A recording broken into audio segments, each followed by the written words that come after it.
work that I've called you to, there's another work that Paul, another ministry that Paul had. So you might be a certain sort of minister, and then God may switch that later. Okay, let's see what happened to Paul. Romans chapter 11, verse 13. For I speak to you Gentiles, and as much as I am an apostle to the Gentiles, I magnify my ministry. So he was either a prophet or a teacher, the Bible says, but then at a certain point, he became an apostle. He became a sent one. He was in one place teaching for a year, and now God said, now I'm sending you out to the next level. And Paul saying, I'm going to be an apostle to the Gentiles. So he stopped arguing with Jews, because that's all he did was argue with his fellow Jews who were Greek Jews. That's all he did. And that's like, I'm always kidding you, but so you're cool. So like Rodney going back to his gangbanger friends, and I always say, because I just don't believe it, because he looks like he's only been a chef his whole life. Right.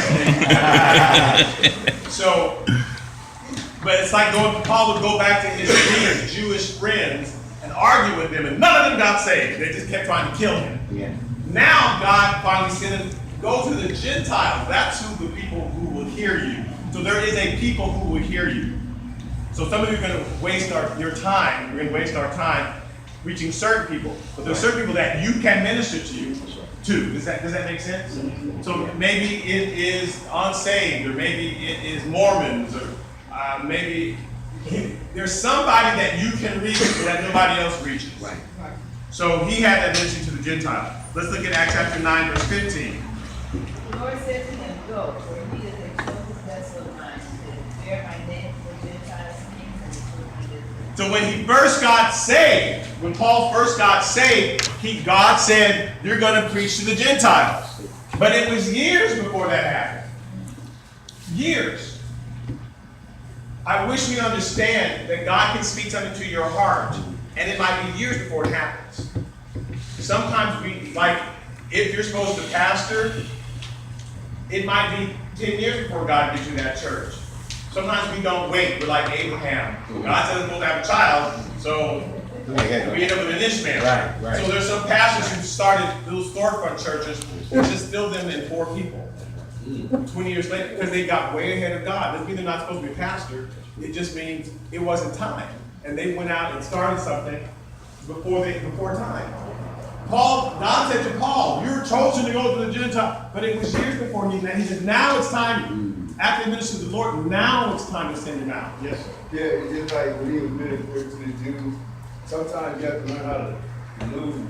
God will teach you how to lose before he teach you how to win. Yes. And you get humiliated, and then you actually quit.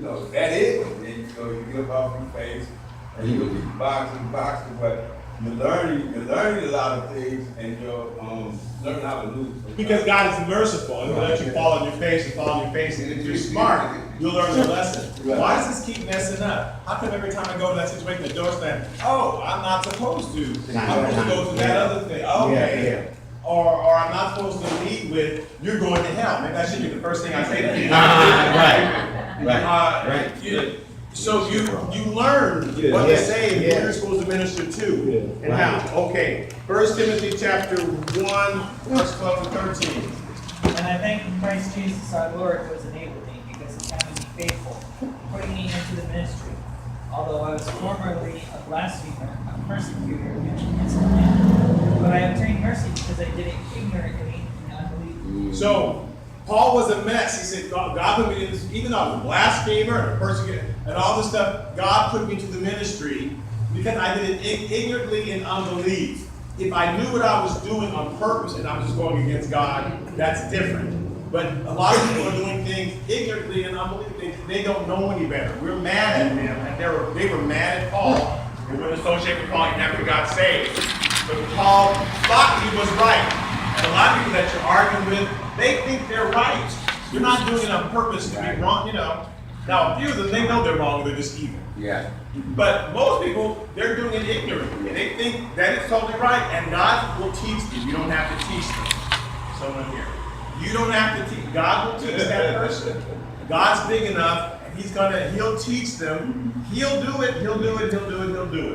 You don't have, you'll exhaust yourself.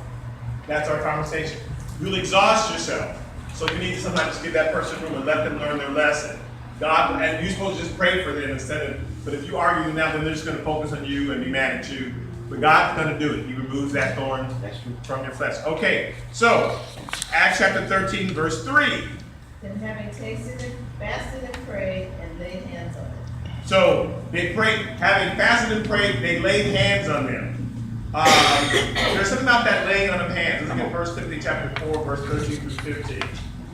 Till I come, give attention to reading, to exhortation, to doctrine. Do not neglect the gift that is in you, which was given to you by prophecy, with the laying on of the hands of the eldership. Meditate on these things, give yourself entirely to them, that your progress may be evident to all. So until I come, give attention to reading, studying the word, to exhortation, and to doctrine. Make sure you read the word, understand it, and exhortation, meaning give yourself to exhorting people and building them up in the ministry. Do not neglect the gift that is in you. And sometimes we neglect the gift. We have a gift, but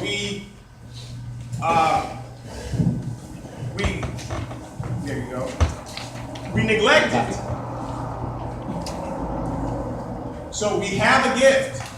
We have a gift, but we're nervous about it, or we're probably going to use it wrong, or whatever the excuse is. Now, thank God for the Peters who did just run on out. They run on out, right? But a lot of us are shy and we're not sure, and we're waiting for God to set a nun on fire as a sign to us. I used to always ask, Lord, if you really want me to do that, surely you'll just make this nun fall in front of me, and I'll know. And God's not going to do that. You have a gift. You've seen it in operation. And God, so don't neglect it. Give yourself to ministry, to studying, to reading, to doctrine, so that He can use you. Because He's put a gift in all of us. Okay? He says, meditate on these things. Yeah. Give yourselves entirely to it, so that your progress will be evident, so people can see your growth. Yes, sir? What, for those of us who don't know what our gift is, how do we discover what our gift is? That's very good. Now, you know what your gift is. Now, again, there are phases to ministry. There are phases. Don't forget, Paul was going and evangelizing before then he was teaching, then he moved into apostleship. So there are phases to it. Right. So you may not know what your eventual gift is, but you know that, like right now, you're good at listening to people. You are good. You need to look at the evidence. What do you find yourself doing? You find yourself writing, and you evangelize on Facebook. Right. So what's funny is that our gift is right there in front of our face, but because it doesn't look like somebody else's gift, we don't think we have it. Right. Does that make sense? Because who knows who reads your Facebook? I'm just using as an example. Who knows who reads your Facebook post and it's changed? You don't know because there's some, they're in Seattle or wherever. And you don't know how it might have affected them. So you just think, I just put this out there, doesn't mean anything. But God, your gift flows through you. I mean, if you're just hugging people, that's right. If you're just praying, and people get inspired by your prayer, if you just, sometimes I promise you, sometimes just a hug has changed people. Because that's what they needed. They were stressed, they thought God didn't love them. You go over there and give that person a hug, and that can change them. Your gift is evident. Mm-hmm. We just don't think it's anything. Well, I'm not up preaching, I'm not pastoring a church. God doesn't have a hierarchy of gift. Hug and pastoring, they're both gifts as far as God's concerned. Does that make sense? Not, well, this is a bigger gift than that. But because it doesn't look like that, we don't count our gift. But just look how God uses you. Look how God uses you. And the more that you just minister to the Lord, and you're praying and just moving out on whatever you feel led to do, you will recognize, you'll see the pattern. Okay, that must be my gift, because look at what keeps happening. We only just don't recognize it because it doesn't look flashy or spectacular like other gifts, but it's still a gift. It's still a gift. So give yourself continuity to it, meditate on these things so that your progress may be evident. So the more you're meditating on the word, the more you're studying, the more you're ministering to the Lord, your progress will be evident. 2 Timothy, verse 1, chapter 6 through 7. Therefore, I remind you to stir up the gift of God, which is in you through the laying on of your hands. For God has not given us the spirit of fear, but of power and of love and of a sound mind. So stir up the gift. So first he says, don't neglect the gift. Then later he says, stir it up. Stir it up. Again, which is given to you by laying on of hands. The reason why I'm emphasizing laying on hands, he doesn't mean that you didn't have it and that it came into you. The gift wasn't transferred into you. It was confirmed. Right? Because when you're born, Jeremiah said, God called me in my mother's womb. But you know what's a good way to go with this, though? Oh, yes, sir. In 1 Timothy, remember he told him to wait on this gift? Yes. So he already gave him the introduction part, like it's yet to come. And then in 2 Timothy, he said stir it up. Right. But he did acknowledge that he gave him the evidence that, not evidence, but he told him that it's yet to come. So Right. there's a waiting time, the prepping time, because Timothy was a young person. That had Right. to be schoolmastered by all these other old people around him. And then he also tells him, don't let someone else, Don't let people despise your youth. right, because your day is coming. And so he had to go through the process of the maturity piece. And then he ends up in 2 Timothy, and now he said, now you're ready. So graduation has to come, or elevation has to come. Right. Right. So, but the gift is already there. Right. And because they were ministering to the Lord, someone prophesied and said, here's your gift. So that's the confirmation. But that's not when they got the gift. That's when it was confirmed. So he says, so you know that you're gifted at pastoring, you know you're gifted at ministering and witnessing to people, you know that you're gifted at prophetic speaking, where God's word just comes out of you to other people. You don't realize what you're saying, but God gives you a word. That's a gift. Just because it's not I'm trying to identify a bunch of different gifts in the Bible. Right. Because we think we're not gifted unless we're pastoring. But all of these are gifts, right? Exhortation. Barnabas just the comforter. That's a gift. Yes, I hate sir. to interrupt you, but this is how I see it. Oh, okay. I have a visual of it. Uh-huh. It's like the chess. I don't know how to play chess, Right. but they have all these different pawns and kings and knights and queens Bishops. and kings. Bishops and right. Yeah, so my vision of this is that's how the kingdom is built.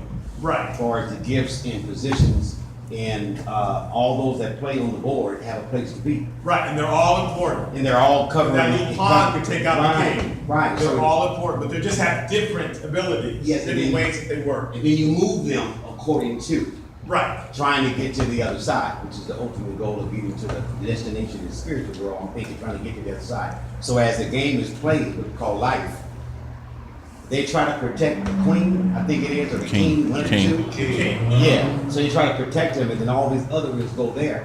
So in movement, Right. that has to be strategically thought about and prayed about on a Yes. spiritual level, that so everyone moves together. But all of those, the king is unprotected, or the queen, or all the other, what do we call them? Right. And they all have, again, that's a good analogy. They all have different abilities. They all have different, but they're all important. Right. And so we have to think of ourselves, because there's not anyone, I wish the Bible said only people who had gifts. But unfortunately, it says that we all have gifts different. We all have them. So the Bible unfortunately says that we all have them. So sorry if you're sitting here, you're gifted. You have a gift. It may not look like somebody else's, but you have it. It may not have been confirmed through prophecy or whatever, but God uses you in some way. In some way. And so you have to recognize, you have to first say, yes, Lord, like he told Samuel, and recognize, okay, I must have some kind of gift because I'm in the body of Christ. I must have some kind of gift. So show me what it is, or just help me move into it, or help me recognize it. But it comes from studying, meditation, and ministry to the Lord. Yes, Yeah, sir. it's just like we had a situation today with this guy, he was very disruptive. But he walked up and he started, talking to him and trying to see. But I see you do that a lot, man. You always run to the fire. And as far as giving concerned, you're gonna start praying for those people and start speaking the word over their life. That's what I see you doing. I see that now you're moving into a new season in your life and in your ministry, and you're gonna start speaking the word in those people, and they're gonna start to change. Right. And that's the same kind of prophet. That's what Paul's talking about. It was given to you by prophecy. It was confirmed. That's not when the gift's putting in you, but he's telling you that is a prophetic word. Those people are always in your face. Your ministry, God is putting it right in your face, and they'll come to you, You know, and then you speak a word. Right, a prophetic word, God's just gonna give you, you won't have, beforehand, on Monday, Tuesday, Wednesday, Thursday, you'll be reading word, and then on Friday, it'll come out of you in a situation that you do not expect. God's word will just come out of you and you will minister to people and they will listen to you because that is your gift. But you do always run through the fire. If a noise happened right now while I was preaching and you hand that phone to somebody and you go out the door, you are Peter who just runs the stuff. You ain't scared. But that's his ministry, right? That's why I call him Iron Man. But I mean, that's fair, right? That's not everybody. No, not me. That's not. Thank you. I ain't going. Yeah. So everybody has a different ministry. Figure it out. When Peter and John ran to the tomb, Peter ran on in. John waited at the tomb like, I'm not. That's a tomb. Hello. Peter ran on in, but this is fine. You know, so everybody has a different personality and a different gift. But you have to stop doubting the gift and thank God for it, and that it's happening even when you don't recognize it. You think that's just me. Well, right, that's just all of us. However you were designed, that's just you. I cannot be any other way. I would love to be able to preach. I can't.